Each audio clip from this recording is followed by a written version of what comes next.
Good afternoon. Welcome. My name is Joshua Cole. I'm a professor of history here at the University of Michigan, and I'm very delighted to be able to introduce to you today Professor Jakob Skovgaard Petersen, who is coming to us from the University of Copenhagen.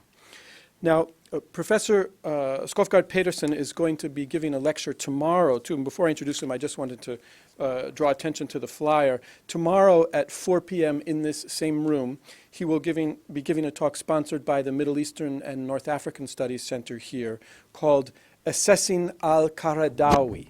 Did I pronounce that correctly enough anyway? Today, this will be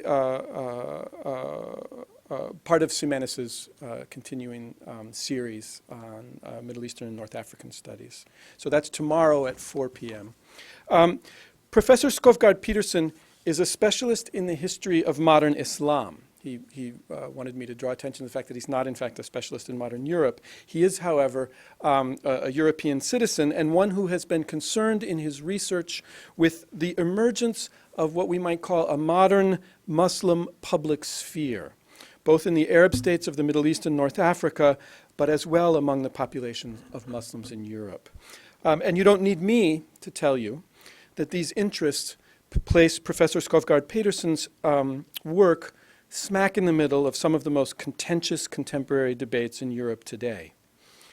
The current refugee crisis in the Middle East and Europe, which has put so many people in motion in search of safety and security, is only the latest episode in a long history of moments that have tested the relationship between Europe's commitment to universal human rights and equally strong senses of national identity that appear to some to be threatened by the growth of minority populations from different cultural and religious backgrounds.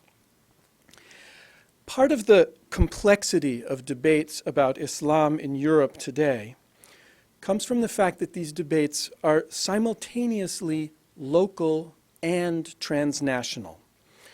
The historical experience of South Asian Muslims from India or Pakistan in Britain is specific to the histories of these people. And they might not be directly comparable to the experience of Algerians, Moroccans, or Tunisians in France, or the experience of Turkish people in Germany, or Libyans in Italy.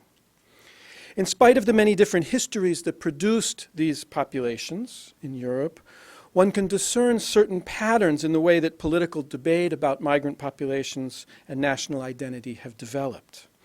On the one hand, they are connected to longer histories of racial exclusion, and the temperature of these debates has obviously only gone up in recent years. On the other hand, however, and this is perhaps less often talked about in this country, is the way that the growth of Muslim minorities in Europe has also been accompanied by a kind of gradual evolution in the sense of what it means to be Muslim in the world today, what it means to be Muslim, in particular as a permanent resident of a non-Muslim society. These are obviously very complicated issues, and we are especially fortunate then to have Professor Skovgaard Petersen here to speak about the development of a modern Muslim public sphere in Europe. He has wide experience in Europe and the Middle East, both in academic and in policy settings.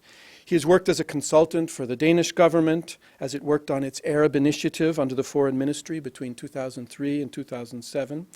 In 2011 and 13, he helped organize 3 seminars on the future of Syria for Syrian opposition activists. He has lectured widely throughout Europe, North America, and in the Middle East. It would take me all day to list the number of cities he's spoken in. And he has long participated in helping scholars from the Middle East and Europe work together to find venues in international conferences to share their scholarship. He has been the recipient of more prizes than I have time to enumerate here, but let me just mention 2. He became a member of the Danish Academy of Sciences in 2005, and he was the recipient of the Ebbe Munch Prize for Outstanding Services to Denmark in 2007.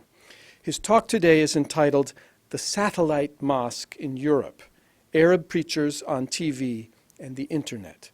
Please join me in welcoming Professor Jakob Skovgaard Petersen.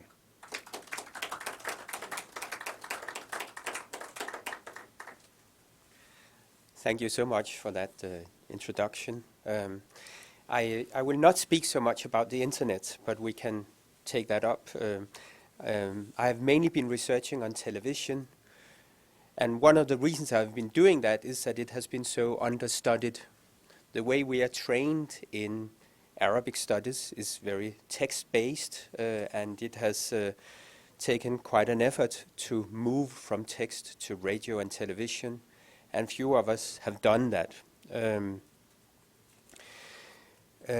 Television, I think, one of the interesting things about television is just how important it is and how much it has changed. This would be one thing where you and your parents and your children have had very, very different experiences. And that would go for all of us. Each generation has its own experiences and tastes. In the Arab world, as well as in much of Europe, television has been a state monopoly in practically all countries bar Lebanon. And the interesting thing is that television, established in the late 50s and early 60s in most Arab countries, had very little Islamic programming. So those who grew up in my generation in the 60s and 70s would not have been watching much about Islam on TV. There would be the Friday khutbah, the sermon, and sermons on very special days in the annual calendar. And in many countries that would be more or less it. But by the 1970s, more things began to happen. I'll be talking about Europe in the end, but what is so interesting, of course, is that Arab satellite television has made the Arab populations in Europe reconnect to a public sphere that they had actually been barred from for 2 generations. And this again has caused kind of a public scare in Europe. That's the illustration to the right. And for so long we were used to having European media being consumed in the Arab world, French media for instance, but the other traffic, we were not used to that at all, and we are not quite sure how to handle it. Now this is just to illustrate this enormous development of television in the Arab world. It's generations not only of viewers, but it's also generations of producers. Television came of age, maybe first in the 1990s in the Arab context, when purely technical developments enabled people to broadcast beyond the individual states and into all states. This happened after we had seen the US doing that during the Gulf War with Iraq, when we had the CNN sending from both Baghdad and Kuwait, and Arab autocrats thought, so ein Ding müssen wir auch haben. We need something like that. So they invested massively in satellite television, satellite broadcasting, and a couple of satellites were put up had already been put up, one of them by Saudi Arabia, but Nilesat, a very big Egyptian one, was added to it. So from very small beginnings around 1992, 93, with a couple of satellite channels, private ones based in Rome and Paris and London. Now we have, in 2013, we had 1,320 Arab satellite channels, catering to a huge audience of Arabs living in the Arab world. That's approximately 400 million, but also beyond the Arab world, for instance, also in the US and Canada, but many more in Europe.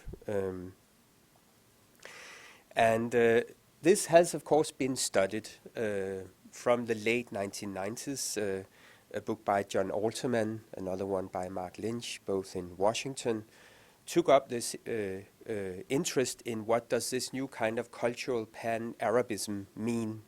Pan-Arabism blossomed in the 50s and 60s, but by now it came back, so to say, without being supported by individual states.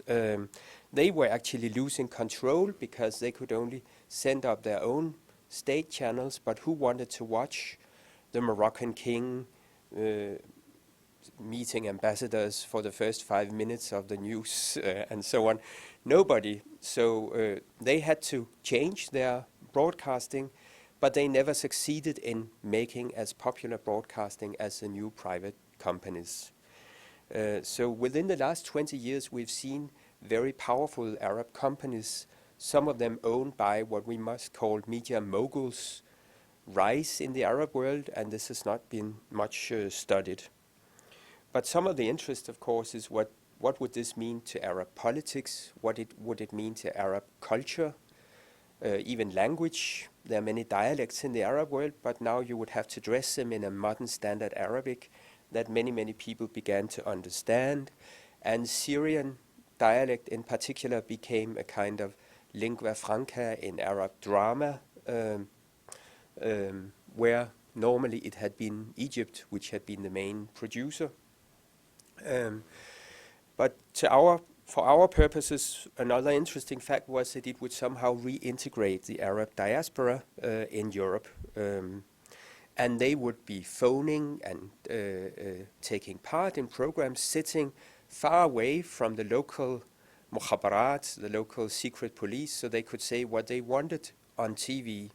Opposition figures who had not been allowed on state TV would appear from London or Paris or elsewhere. And that also meant that the Arabs in Europe turned their attention to Arab politics in a way that only those who were politically exiled had been doing in the meantime.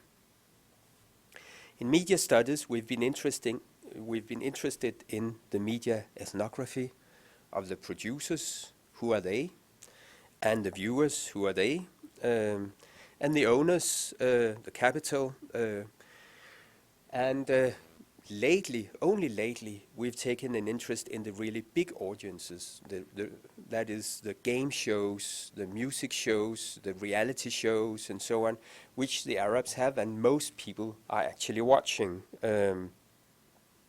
There's also the very peculiar Arab genre of the musalsal. I think I'm now mixing up what I'm doing here and here.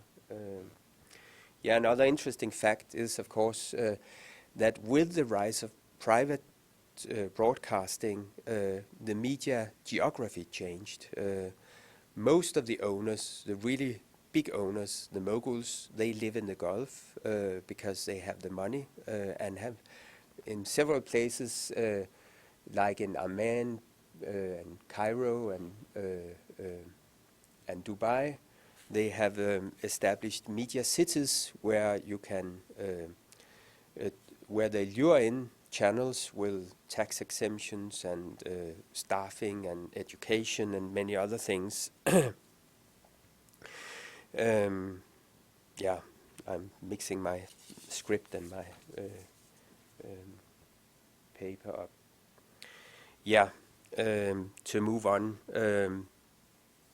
We have these media moguls now, often with strong political connections. Some of them could be Saudi princes. You would also know Al-Hariri, for instance, from Lebanon, who was assassinated in 2005. Many of those people have made their money not in media. They didn't start as newspaper boys. They started rich and invested in media. They typically have their main businesses in construction, but it can be very helpful to own some television channels to put pressure on clients and to make rulers think twice before they don't give you any licenses or what have you.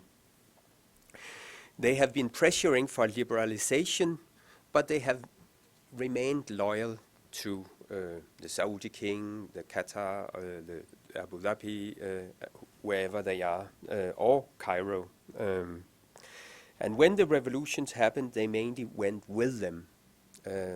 They supported the revolutions because they were supporting free media, but they were also kind of hesitant. And this is what is illustrated here. These are a new generation. You know about Al Jazeera and Al Arabiya, But right now, a new generation of Arab news channels have appeared, which have been established in 2012 and 13 and 14 and 15. Some of them as anti-Al Jazeera channels. Al Jazeera was very supportive of the Arab uprisings to the point that it suppressed news that did not support the Arab uprisings, and it was considered more biased than hitherto. And especially when the fallout over Syria began, new channels were established, like the one down there, El Miyadin in Beirut, which is a pro-Syrian channel, probably supported by Iran, but not directly. Al Arab is owned by Prince Walid ibn Talal, a Saudi prince who is the richest of the moguls. But it fared very badly when it opened offices in Bahrain and invited oppositional figures in. Then the Bahrainis did not allow that, even though this supposedly had been negotiated off before. Al Arabi is a very powerful channel owned by Qatar, which is interesting because they're cutting down heavily right now on Al Jazeera, but they're building up a new channel in London, so as a kind of arm's length. 20 years ago, when channels were established in London, they were established by private people who wanted the freedom of Europe. Now they are established, some of them, by Gulf rulers, actually, who want to be able to say, it's not my table, they're doing whatever they do, and so on. So it's a kind of new dynamic going into it. In Egypt in particular, now all media are very pro-Sisi, the president, so some which are supportive of the Muslim Brotherhood have migrated to Turkey. These are examples of some of the new dynamics in Arab news, especially at the moment.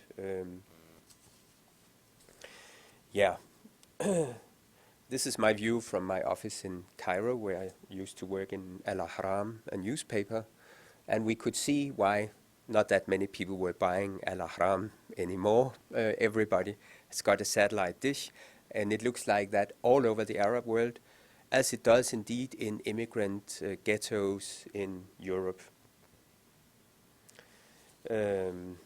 So these are the media moguls I mentioned. This is Prince Walid ibn Talal up left,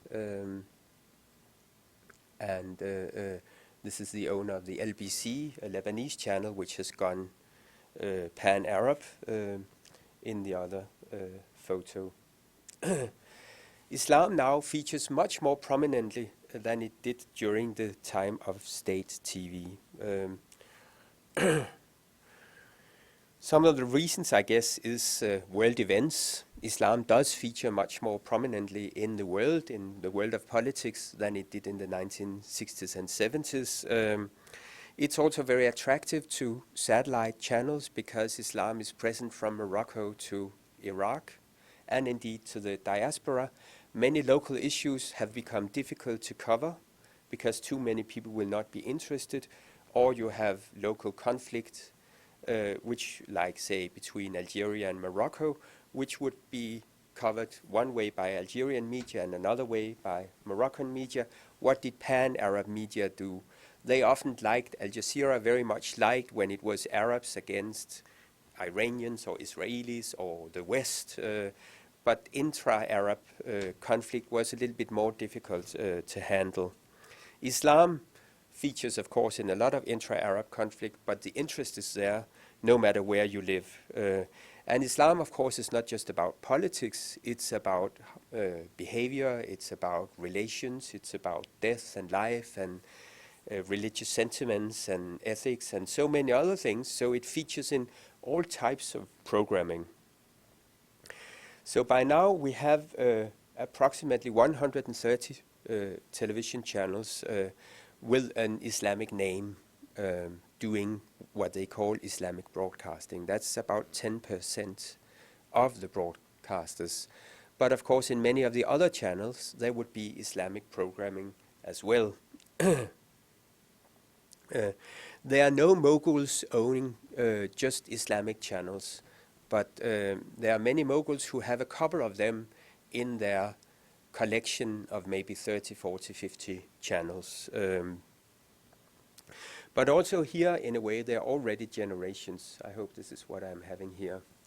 In the 1990s, some few channels appeared, like Hezbollah's well-known Al-Manar, and to this we could add later Hamas's Al-Aqsa, owned by an Islamist party, often with a kind of militant outlook.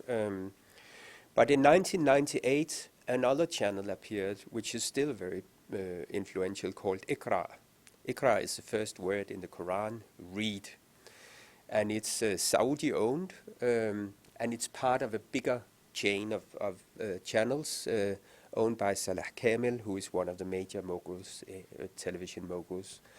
Later on, Al-Majd appeared, and Al-Majd now has, I think, something like 15 different Islamic channels, Hadith channel, Quran channel, and so on.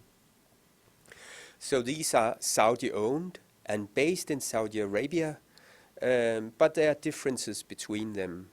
Both are conservative in the Salafi way of Saudi Arabia, but to different degrees. Then in 2006, a huge number of channels appeared. This was the beginning of the year was a Danish cartoon crisis, and a lot of the channels, when they were launched, one of them, Al Risala, the most powerful one, was actually launched in Copenhagen in a debate where I took part. But we didn't know that. They kind of cheated us in a debate about how to calm this issue down. But a number of channels were launched with the idea of defending Muhammad against Western slander and so on. Whether this was a true reason or the stated reason can be difficult to say, because some of them had been in preparation for some time.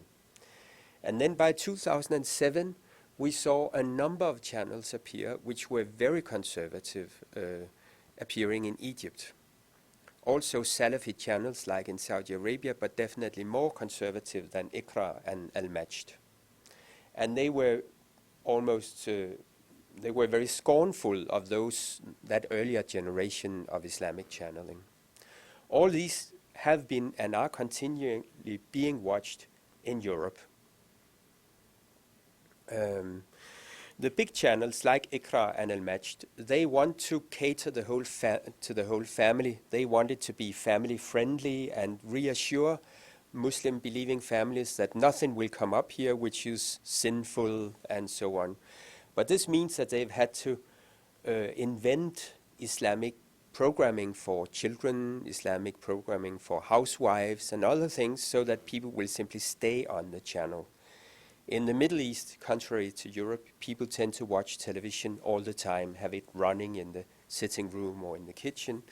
And this meant that they would have to Islamize a lot of well-known formats like cooking programs and so on.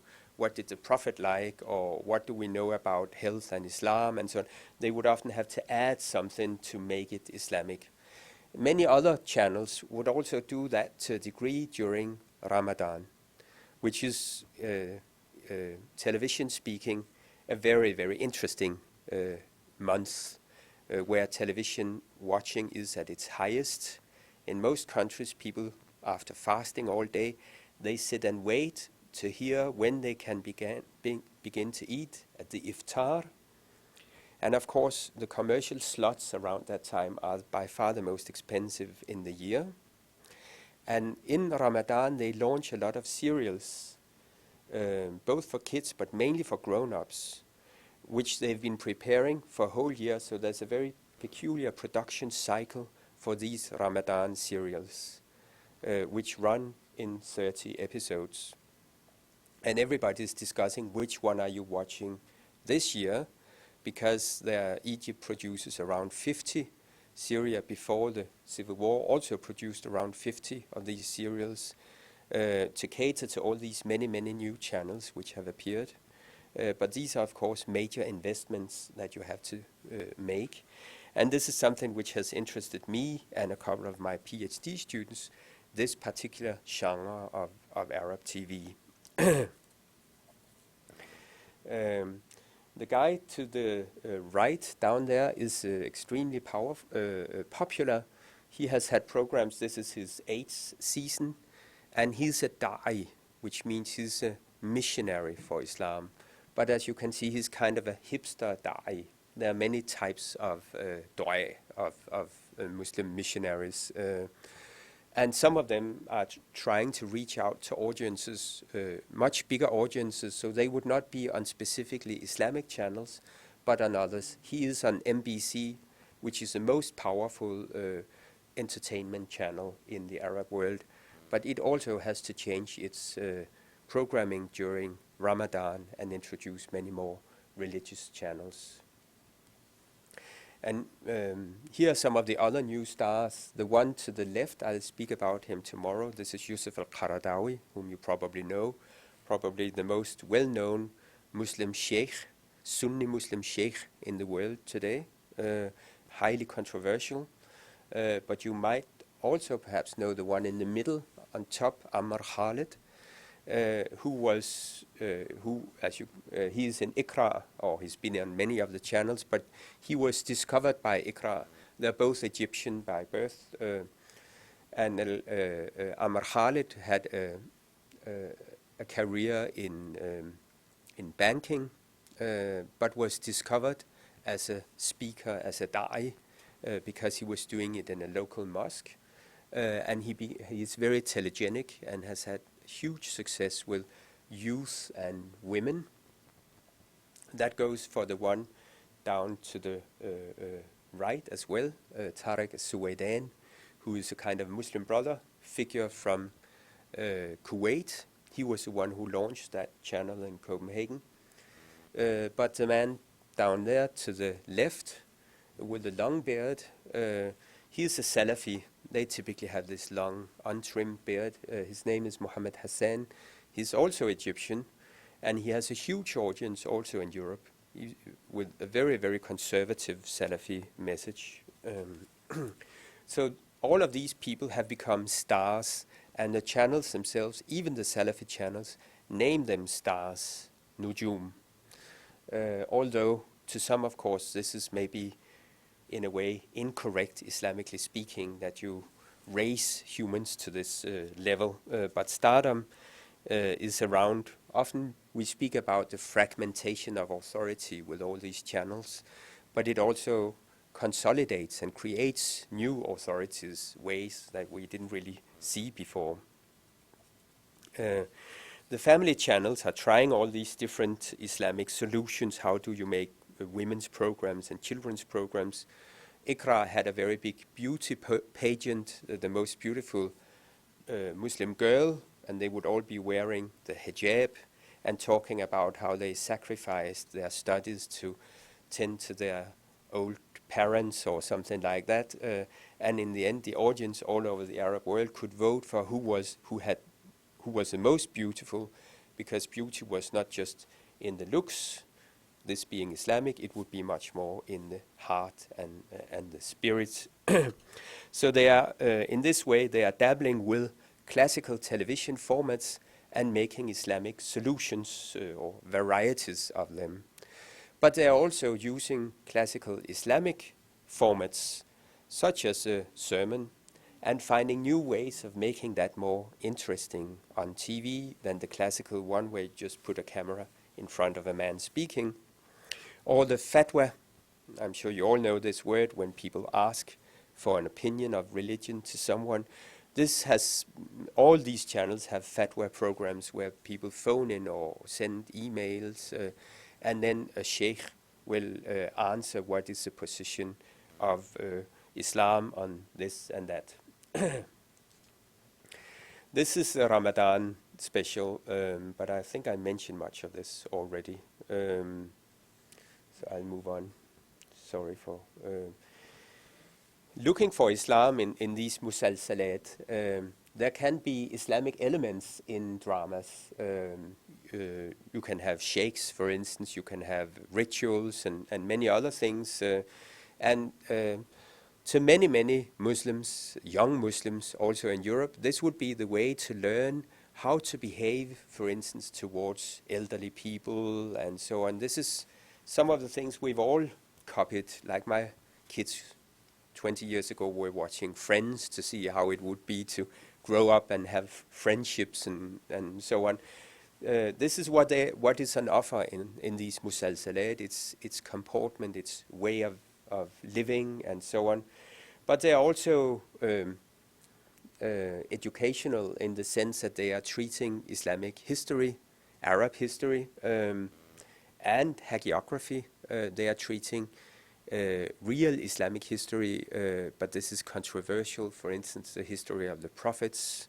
There have been some powerful, especially Iranian dramas, which have been dubbed into Arabic.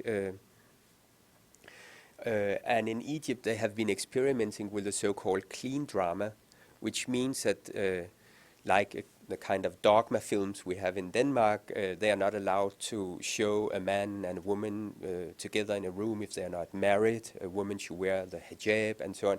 A number of limitations that they have set themselves in order to reassure their audience that this is not the racy kind of drama that you might find. This is a good and clean kind of drama. But those have generally not been highly successful. People don't really want to watch them. A part of the musalsalat of these Ramadan serials are known as religious ones. And they are typically no more than 4 or 5 each year. So again, maybe 10% or even less. They could be biopics of saints, and they could even be biopics of modern Muslim scholars, although that's not so common. But they can also be anti-extremist musalsalat dramas. These are the Iranian ones depicting prophets, and this is highly controversial still. Iran has just produced a film about the Prophet Muhammad, which is making its rounds right now, but they don't show his face. And this is approximately what is considered allowed or not. Al-Azhar in Egypt has denounced it, but many sheikhs have accepted it, and earlier films like that have been accepted by the audiences. We can return to that if you're interested.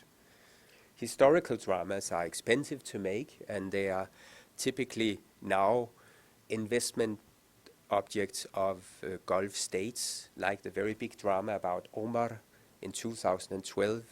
Omar, one of the first caliphs, but precisely one that whom the Shia do not revere. So there was a kind of Sunni Shia tinge to this. There was 2 years ago a major drama about Shajarat ad-Dor, an Egyptian princess or queen who actually ruled Egypt for a couple of years in the 1250s. So she's kind of their Queen Elizabeth, and you can almost see it there. They are not known for investing a lot in historical accuracy, the Arab historical dramas, or biopics of saints. And this is often very interesting. Some of those would stress how the major, for instance, founders of the Muslim legal schools in the 700s and 800s, how tolerant they were compared to the kind of people we have today and so on. They often have many messages for our time using not the prophet, because that's difficult. People know the prophet's history in detail, but they don't know the detailed history of those who founded the legal schools or other things. So this is a way to point out that Islamic tradition has been richer, more tolerant, more liberal, and so on, than what we have today. And this is an attractive message to many of those who produce these dramas. Then we have social drama, as they are called. There are many of those, and they are very popular with people. They can have many religious dimensions in them. For instance, the issue of veiling and gender roles in general. Egyptian dramas tend to be more conservative than Syrian drama, in a way reflecting the Syrian secularist position of Hafez and Bashar al-Assad. But this is complicated because the Syrian dramas are often financed by the Gulf. Yeah, I'll skip this. Anti-extremist musalsalat have been quite common. This one to the left is a long series about the founder of the Muslim Brotherhood in Egypt, Hassan al-Banna, but it's called al-Jama'a, which means the Brotherhood or the Society. And it was produced by the state production company in 2010, when Mubarak considered the Muslim Brotherhood his main opponent. So those who produced it were certainly not from the Muslim Brotherhood, but they would not it's not just harsh propaganda against Hassan al-Banna. It's more that you see that those people, it's about a young man today who investigates Hassan al-Banna and once again finds out that he's a more complicated figure than his inheritors in the Muslim Brotherhood today. So it's kind of safeguarding Hassan al-Banna against the Muslim Brotherhood, but it's clearly propaganda. So is a series like that one, Hur al-Ain, produced by a Syrian who is still with Bashar al-Assad and still producing musalsalat inside Syria. They're still producing it today. But this one in 2006, Syria and Saudi Arabia were on much better terms than they are now. So this is about ordinary Saudis who become victims of Al-Qaeda-inspired terrorists who actually do or did operate in Saudi Arabia at the time. Yeah. Here are some of the most famous historical dramas. Yeah, I'll skip that and return to my real subject, the Muslims in Europe. Europe by now has around 40 million Muslims, but 14 million of those live in Russia. And there are countries such as Albania and Bosnia where Muslims have been living all along. In Western Europe, in the European Union, there's, I don't know the exact figure, it's somewhere between 25 and 30 million Muslims, and that is 6% of the population. In France has the highest, 7.5% of the population, and Belgium and Netherlands are also, I think, above 6%. But many of those Muslims come from, for instance, Turkey and our Kurds in Germany, for instance. So again, France is the one who has most of Europe's Arabs, maybe 4 million of 6 to 7 million Arabs. Right now, this number is growing fast due to the influx of Syrian refugees. They are, of course, a migrant community, or several migrant communities, often with close links to the country they left. But for a long time, they could hardly connect to them media-wise. Just when I began studying Arabic in the 1980s in Copenhagen, you would have to go to the central station to buy Al-Hayat or Al-Sharq al-Awsit or a couple of newspapers, and they would cost something like $2-3 just for one copy. So very few immigrants would do that. Then by the late 80s, you would be able to buy video tapes in your local grocer if he were an Arab, as he often is. So the groceries and some of the slaughters and cafes would sell videos. That, of course, died out with the rise of the satellite dish in the early 1990s. So that's the way people have been reconnecting, and they did massively invest in the satellite dish. And that has caused the occasional public scare, because what are they watching? And sometimes we get examples from correspondents or from American media about some vicious Saudi sheikh who wants to ban Mickey Mouse or something like that. And that would not be very representative of what's going on in Arab media.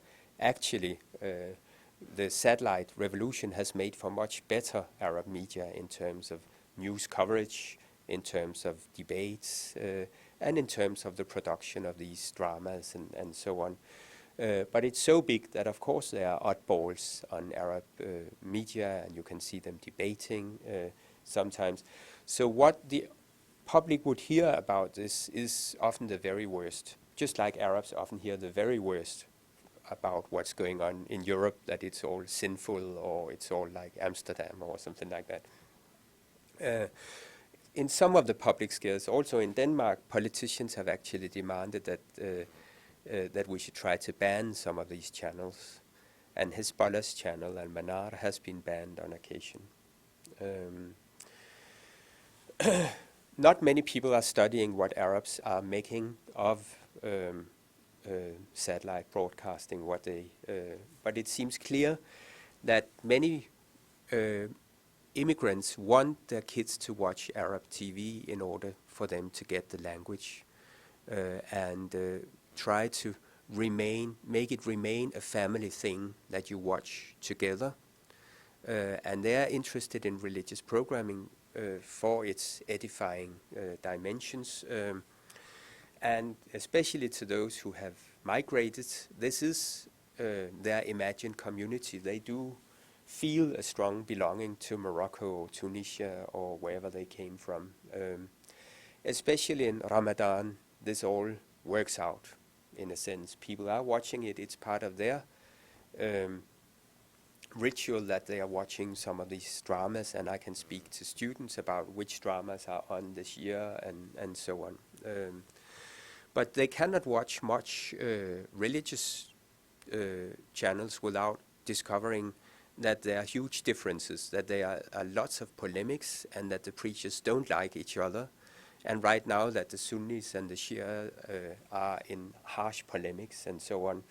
So it's not just knowing about a kind of remote but blissful Arab world. They are fully aware that the Arab world is full of divisions and that they belong to one group rather than another group. From what ethnography has revealed, many of those who watch Arab channels, and many Arabs in Europe do that, they don't solely watch Arab channels.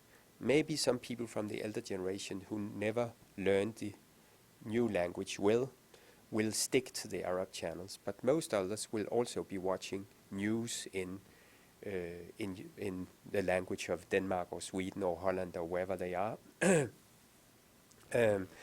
This means that they are kind of hybrid. They are both following and taking part in an Arab public sphere, which is enormous and very varied and highly dynamic, contrary to how the Arab public sphere was, say, 40 years ago. But they are also watching local news and interested in local issues. The very fact that many Europeans are highly skeptical about the Muslim community and the Muslim presence make maybe for them to watch more because they feel connected to a world. There's an element of resisting or knowing that European stereotypes are just not right. Look at what I can be watching here and so on. So they are also using it somehow to bolster up their identity in new ways. And I'm speaking not of the first generations, but of those who grow up and could, in principle, just ignore it. It's also a question how important this is. Some years ago, I was in Cairo as the head of the Danish Institute during the cartoon affair, which was a very testing time because I had to explain about the Danish positions and so on. And I remember after that I was invited to Holland to speak with people who were in charge of high security in the country, and they said, how can we communicate to our new citizens who don't understand Dutch well enough, would never switch on the TV. There was, for instance, in the 80s, a very, very big plane crash in Amsterdam in a poor neighborhood, and there were so many languages spoken, but many of them would not know Dutch, and it was extremely important for the Dutch authorities to get into contact with them. And we had the same during the cartoon affair, that many Danish Arabs, they got their news about Denmark from Al Jazeera and other channels, which was very unfortunate because some of the things said were not right, and we realized, just like the US, that we would have to mobilize, we would have to be able to do public diplomacy in Arab media, not just for the audiences in the Arab world, but indeed also for audiences in our own country. And I think this is where it stopped now, but I would like to take questions and discuss some of this. Why don't you go ahead and take your own questions? I'll just Okay.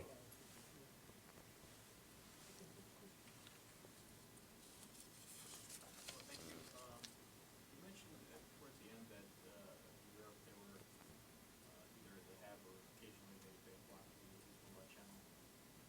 In the Arab world, were there efforts to do that for some of the voices that the various governments didn't like, or were they simply unable to do that? Or did they explode? I mean, was censorship something that they were looking at seriously after the 1990s, or they just gave up?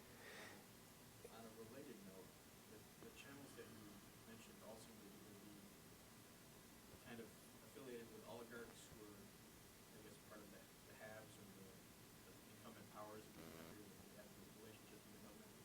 Have there been any independent or grassroots media efforts that you've seen?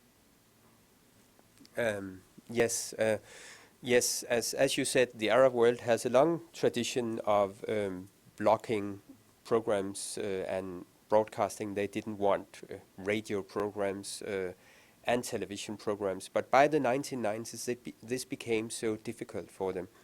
At the time in the 1990s, especially Syria and Iraq, were banning satellite dishes. But those grew ever smaller. You could have it inside your house and so on.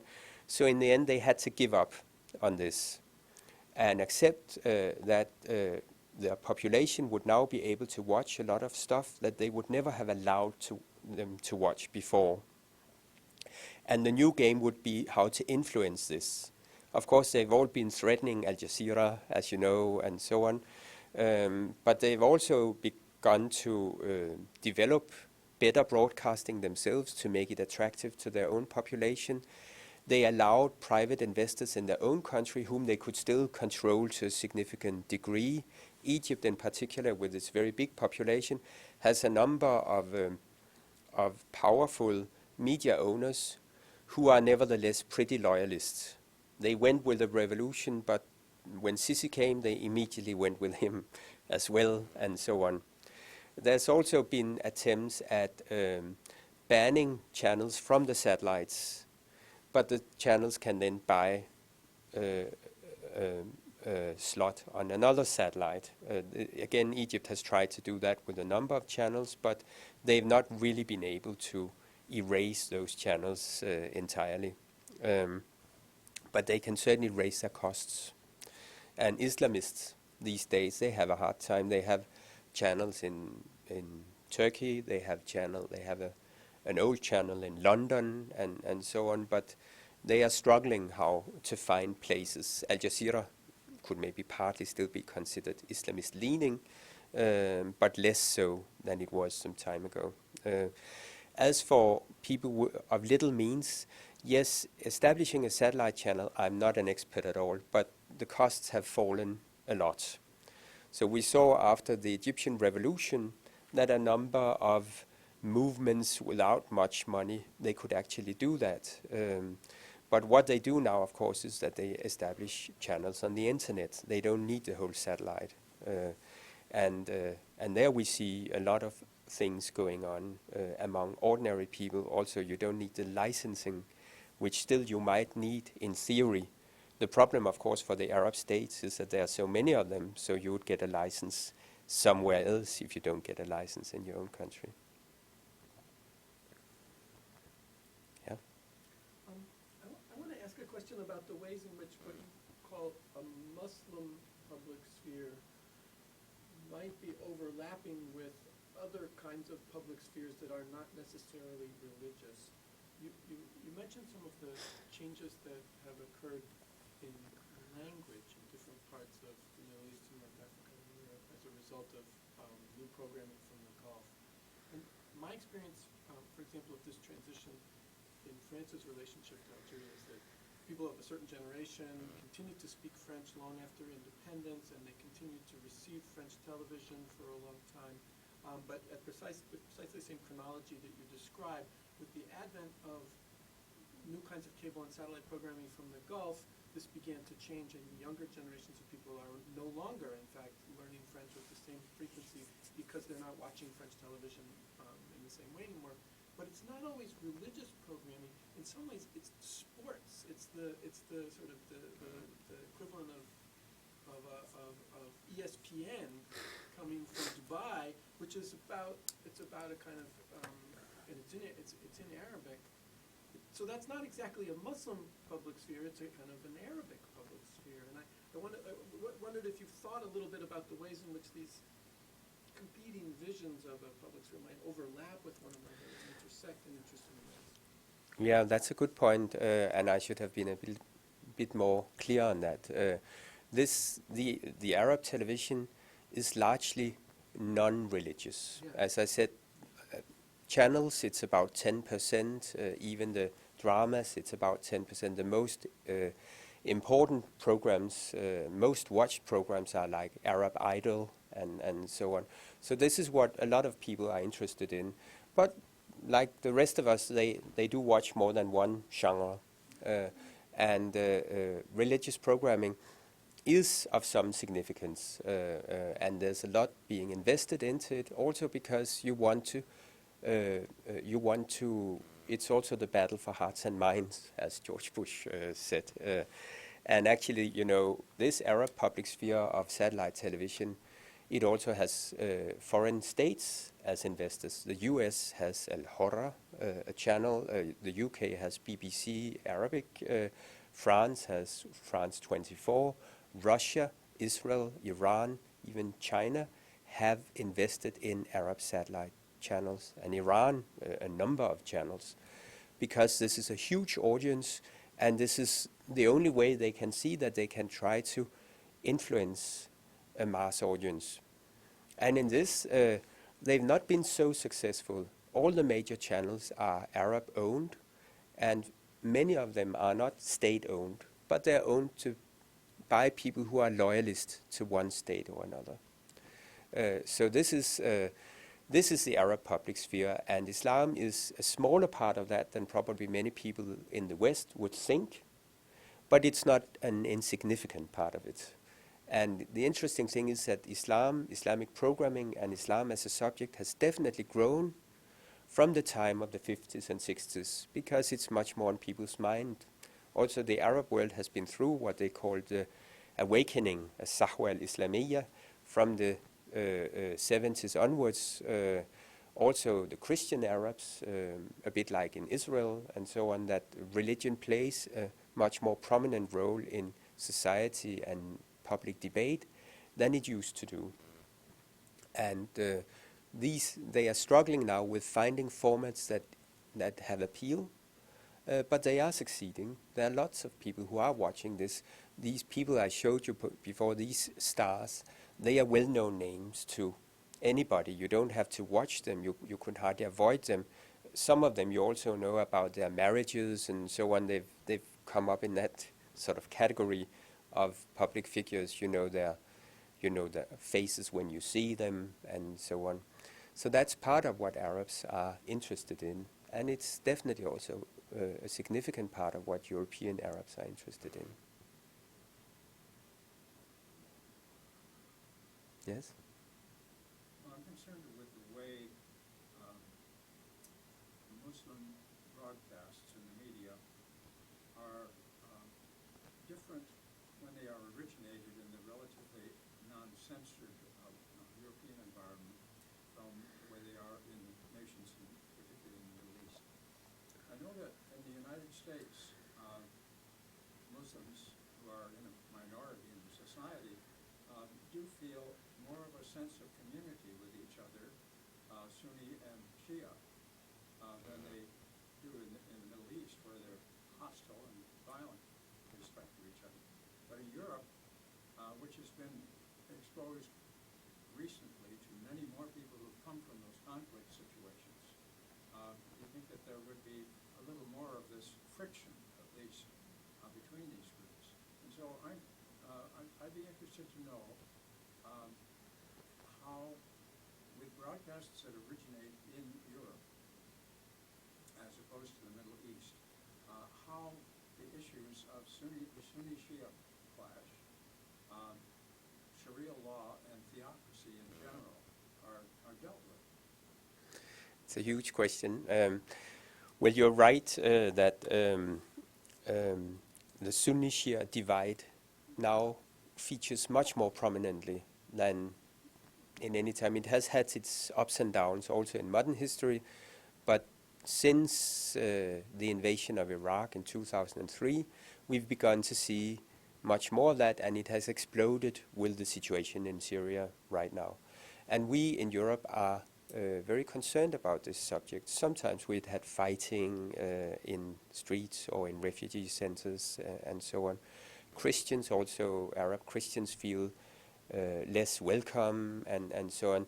These tendencies, we can see evidence of them, but we also see a strong counter tendency that people from Syria would reaffirm that they've always been living together well and so on, which is largely true, and that it's politics which has driven them apart, but they don't want to export that to Europe and so on. This is a general attitude. But for instance, in Denmark, it's quite clear that there's a small group who are very pro-Assad, and they don't feel comfortable with the rest of the Syrians, so to say, who come. Most of the refugees who come are anti-Assad because they come from areas which have been bombed by the Syrian regime. So it's definitely something we have to be very well aware of.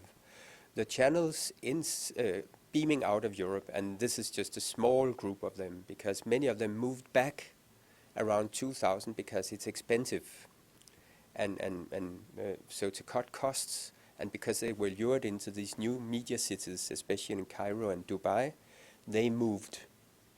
But we have a new kind of generation only in London, which have just been established for various reasons by people who have so much money that it doesn't matter so terribly much, it seems. Those European channels will be pretty, they will certainly not be very sectarian. There's as I mentioned, there's an older Islamist channel also in London, and it's Sunni Islamist. I don't think it's particularly anti-Shia, but you would find that in the region. Many Salafi channels, like those I mentioned in Egypt, they're strongly anti-Shia. Salafis in particular are strongly anti-Shia. And on the other side, a channel like Hezbollah's channel and others who are Shia from Iraq, they would also have stepped up. They are not against ordinary Sunnis, but they look at what is happening as instigated by Saudi Arabia, which historically has been very anti-Shia and so on. So tensions are high, and you can certainly find channels which have a very one-sided view on what's going on. And this is also much discussed in the Arab world at the moment, how to stem this tide of sectarianism, which is kind of spilling over from Syria into other countries. A country like Egypt, which has very, very few Shias, has nevertheless had strong anti-Shia, lots of talk shows about it and so on. I think there's something like 8,000 Shia in Egypt out of a population of 85 million. But nevertheless, it's on the public mind. Yes? I have two questions, if I may. The first one is, religious programming in the U.S. is frequently associated with fundraising. Is that the same for Islamic religious programming? And the other question is, do these channels typically have anything to do with assimilation, like they promote it or they don't promote, they support it, they say assimilate first and then come back to the homeland and take our positions? Well, is there a common position on that? Well, as for the first question, no, fundraising is generally not part of Arab television. Those people who own it, they have a lot of money. But correct me if I'm wrong, I think that some of the American Christian channels, being private, they invented lots of ways of raising money before anyone else via TV and TV personalities and so on. And Arab channels are copying that. The guy I mentioned in the middle, the one who had a career in banking first, he's all American scholars who have written about him, they write about televangelism. They see him as a local example of American televangelism. And clearly he has copied certain things, including campaigns for certain good issues and so on, making youth do good things for others and so on, and having a huge following among Arab pious youth on his internet website and so on. So they're very good at connecting to people the way maybe that has been explored first by American televangelism. At least this is what my American colleagues often write. As for the other thing, assimilation in Europe is probably not an attractive word to these Arab channels, and certainly not to the Muslim ones. To them, assimilation means giving up your identity. They want them to remain believing Muslims and take part in social life and political life. Most of those channels and the more Islamist channels, they're very adamant about this. They want Muslims to become good European citizens, but Muslims. And there are lots of discussions about divisive issues and how to retain, about issues like schooling and so on, how to retain a Muslim identity in a non-Muslim environment. This is a concern of many Muslims. There are also Muslims who just are happy to be in Europe and don't see the problem and so on. But those who discuss the problem on channels, they often do consider it an issue and something where you have to work hard to remain truly Muslim. Also, many of those preachers, they have only visited Europe briefly and are not so knowledgeable about European, let alone American culture, and some of them are pretty prejudiced when it comes to life in Europe, and you sometimes see that pretty clearly. But it also happens that someone will phone in from Europe and say, hey, you've misunderstood this, and we are actually not that unhappy, and so on. The idea has long been that European Muslims are severely oppressed, and so on.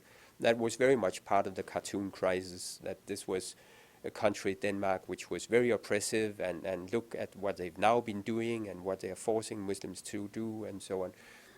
And maybe with the help from regimes who didn't like all the human rights criticism coming out of Europe and the West, here was a way to strike back. Now, you are not too good yourself, are you, about your Muslims, and so on. So this was a subject which had a kind of official endorsement, you might say. Yeah?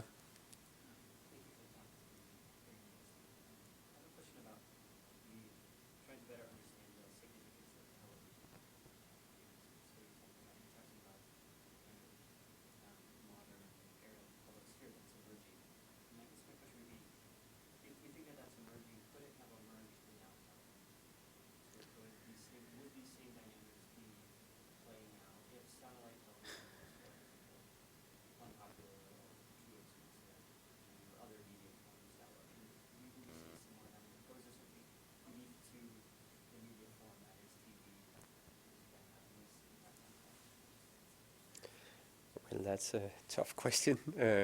Of course, now I have only been speaking about television, but what we see in the Arab world, of course, later than, say, here, is the growing importance of the internet. And to younger generations, that, of course, does many of the things that television, pan-Arab critical television, did to the generation from mid-90s up till 2011. I think few would dispute that had we not had satellite television in that period, it would be difficult to imagine the Arab revolutions. But by now, television is very difficult, for instance, it's very difficult to produce television inside Syria, and there was never much good state television in Syria. But right now, Syria is at the forefront of very sophisticated production, not just from the Islamic State, but also from Syrian revolutionaries and also partly from people who are pro-regime, who upload a lot of material and in increasingly high quality and so on. This kind of what we at some point called citizen journalism, whereby it's not the institutions but the individual citizens who produce what is of interest and know how to disseminate it. This is going on in Syria at a massive scale. Of course, there are people outside who help and so on and so forth. But there you might say that had we not had satellite television, it seems that it would have sold itself in other ways anyhow.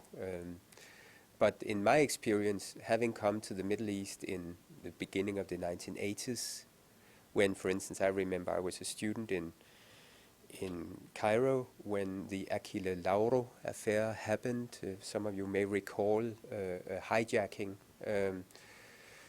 of a passenger liner by Palestinians. An old handicapped American Jew was thrown overboard and so on. They later got a plane and landed in Malta, I think. And then the Egyptian sort of elite unit liberated the hostages.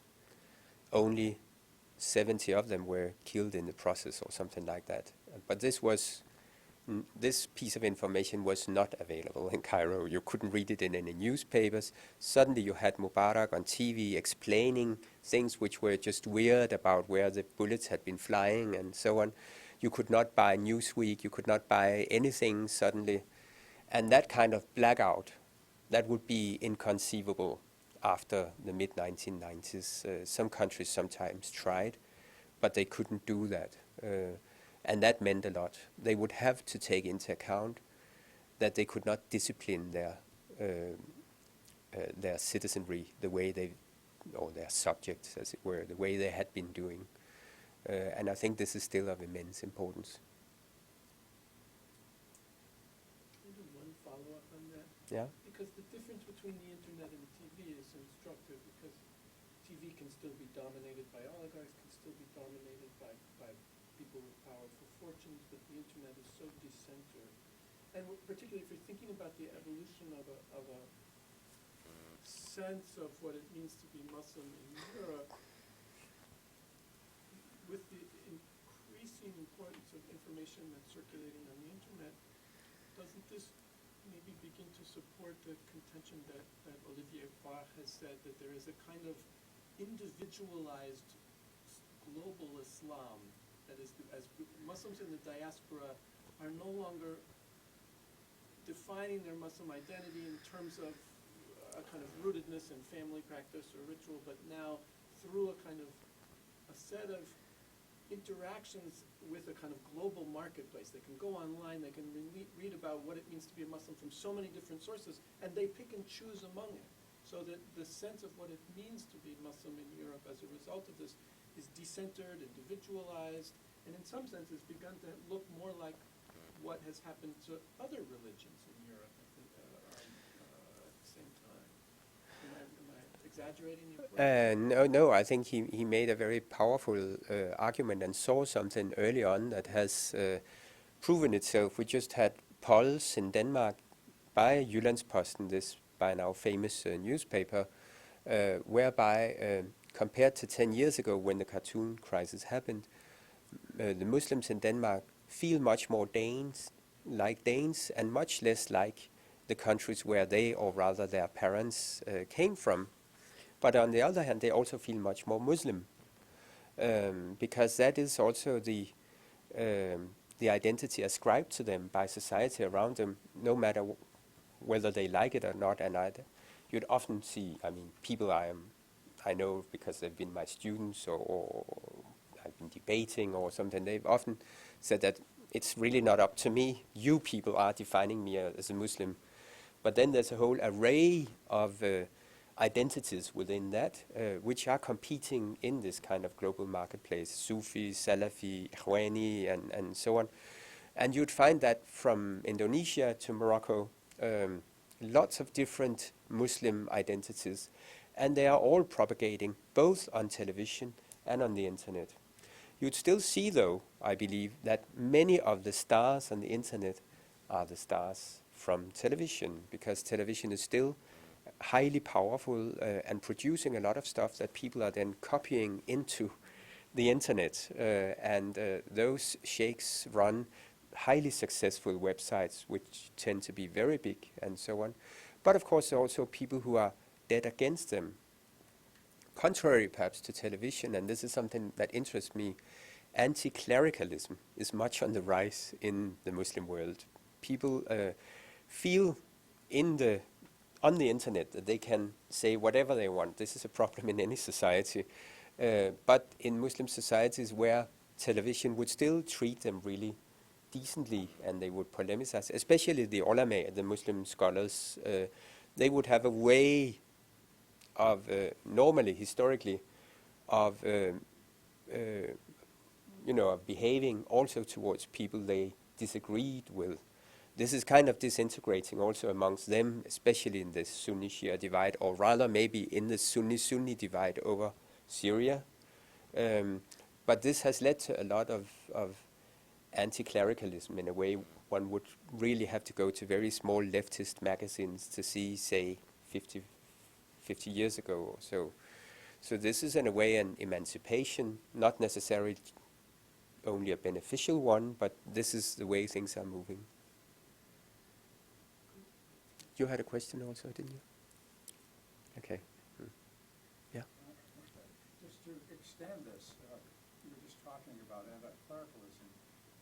These are people, many of them, who have come to Europe from theocracies. They've been in an environment where there was government and religion were sort of coextensive.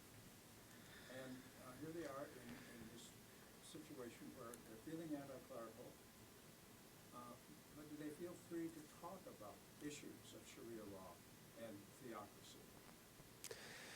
Well, yes, they do feel free to talk about things. Not many people might listen, and not many people might know about it. I would challenge you a bit about the theocracy bit. I would say that Iran is a theocracy. We could discuss whether Saudi Arabia is, because we have a royal family which holds a real power, but they are not so strong, and they have actually had to relinquish very important things such as the legal system to the Muslim scholars. But if you look at the most of the other countries, I wouldn't call them a theocracy in the meaning that the men of religion hold power. They are clients of those who have the real power, whether in Morocco and Jordan and other kingdoms or in the republics. The clergy, the ulama, don't have much power, and if they try to get it, they're out. And those who become the mufti of the state, they have been vetted by the Secret Service so many times, and if they ever said something oppositional, they will never reach that position. Which is, of course, one of the reasons why people can be anti-clerical, because they know that they are the marionettes of power. They're not powerful, generally speaking. Sometimes when a state collapses, and we see that now in Libya and Yemen and Syria and Iraq, maybe the ulama become more important because the state is not there and people still need authority, they still need mediation and so on.